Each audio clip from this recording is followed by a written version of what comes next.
EAFC 25 is here, and of course, as we always like to do every single year, we like to jump in and take a look at the A-League teams in the game. Of course, Auckland FC is in the game this year, so in this video, we're going to have a look at all of the player ratings, as well as the kits in the game so far, and the transfer budgets in career mode. Let's kick off with Adelaide United, the Reds, and it's worth mentioning as well, none of the new kits of any A-League teams are in the game yet. They should arrive in a future update, we'd expect. Auckland FC, obviously, they're a new club, so their kit is in the game. Here's a look at Adelaide United, new centre back from the Netherlands, Bart Vriends, 71 rated, pretty solid there. You got young Archie Goodwin on the bench with plenty of potential, of course. We should mention as well, I've had a flick through some of the squads. Some players still missing. The transfers haven't quite been updated to some of the moves that we've seen recently. So for Adelaide here, no Ben Falami at the moment. He only signed within the past week or so for the Reds. And here's our first look at Auckland FC in EAFC 25, as we can see here.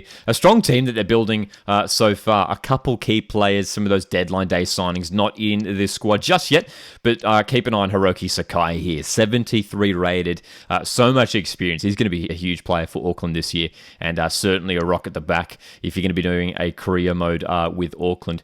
They've got some good options all around the pitch as well. Some good young New Zealand talent in the team as well. And once those deadline day signings, those 3 international players get added to the squad, they'll have some decent ratings in the team, that's for sure. Here's Brisbane Roar, and new signing Waleed Shaw is in the side, 63 rated, can play in defensive midfield or in defense as well.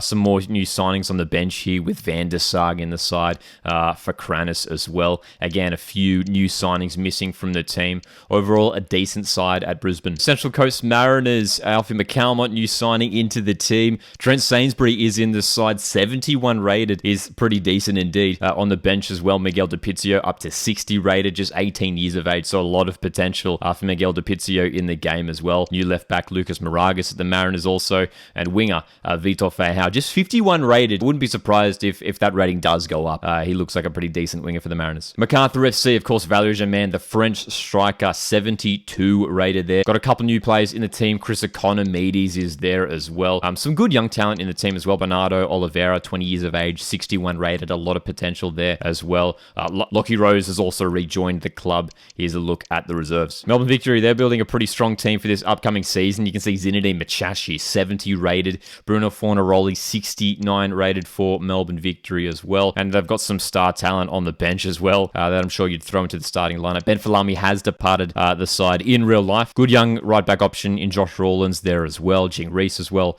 into the team there at Melbourne Victory. Matt Leckie certainly stands out for Melbourne City. He is 73 rated, 33 years of age now. Mark Attilio, 23 years of age, 67 rated for Melbourne City as well. Kai Trewin, a new signing at Melbourne City at centre back as well, and plenty of young faces on the bench and amongst the reserves as well. Nathaniel Atkinson, a Soccer right back, has returned to Melbourne City for this season. He is 68 rated at Melbourne City. Newcastle Jets, a lot of their ratings sitting around sort of the low 60s, high 50s as well. Plenty of young players in this team with plenty of potential, that's for sure. Good to see Adam Taggart, the Golden Boot winner from last season, 70 rated in the game. Again, Perth Glory, it's a stacked side that they have plenty of players in the team. You got plenty of options amongst the reserves. Some good young players in there with lots of potential as well. It would be an interesting team to do a career mode with Perth Glory. Interesting to note the new Ecuadorian centre back Luis Kanga is rated 69 in the game. And here's a look at Sydney FC, and incredibly, for whatever reason, Douglas Costa is not in the team right now. Well, of course, we will see him there in future updates, but here's a look at the Sky Blues. Anas Wahim, new signing, 66 rated attacking midfielder. Joe Lolly, one of the highest rated players in the A-League, 74 rated. New striker Patrick Lamar, 66 as well. Wellington Phoenix here, a couple new players missing. As you can see down here, Paulo Retre, Maka Rojas, 2 new signings for this upcoming season as well. Nagasawa is at the side as well. Hideki Ishige not in the game just yet for Wellington Phoenix, but should be added in a future update. Western United, Hiroshi Ibusuki, 67 rated striker with plenty of height, 6'5" there. Tomoki Imai, 64 rated at the back. 68 rating for Ben Garuccio, a left back, which is pretty good to see as well. And again, another one of these teams with plenty of young talent with lots of potential on the reserves and the bench as well. And lastly, here's a look at Western Sydney Wanderers, who have some pretty decent ratings. Bojidar Krajev, 68 rated. Brandon Barella up with 69. Antonson's there with 65.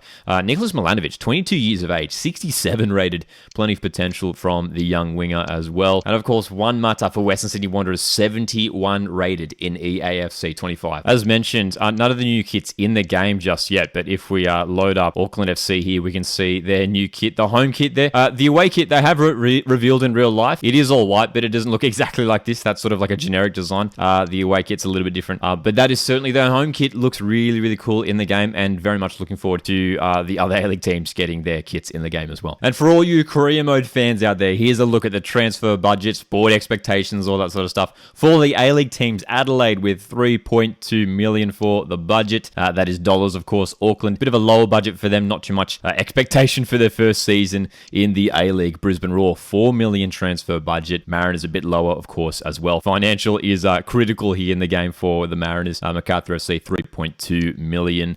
Domestic success, a medium board expectation, 4.7 million in the transfer budget. And unsurprisingly, Melbourne City with 6.4 million transfer budget, the biggest out of all the A-League teams in the game. Newcastle Jets a little bit lower, 2.2 there. Perth Glory, 3.4 million there. Youth development is high for Perth Glory. Sydney FC, 5.1 million. Critical domestic success for the Sky Blues there as well. Wellington Phoenix, 2.4 million. For Western United, financial is set to high on board expectations, just 2 million in the transfer budget. Western Sydney Wanderers, probably a relatively low transfer budget as well, 2.7 there as well. Low on most board expectations except for domestic success, which is at high. Wanderers looking to grab their first trophy in 10 years. So there's a full look at the A-League teams in EAFC 25. If you'd be keen to see more EAFC 25 content here on the Coastal Football YouTube channel, feel free to let me know in the comments. We've done a little bit of career mode content over the last few years here and there. Let me know in the comments. We'd love to get your guys' thoughts and feedback. Thanks so much for tuning in. Make sure to hit the like button on the way out. My name's Lockie. This is Coastal Football, and I'll see you in the next one.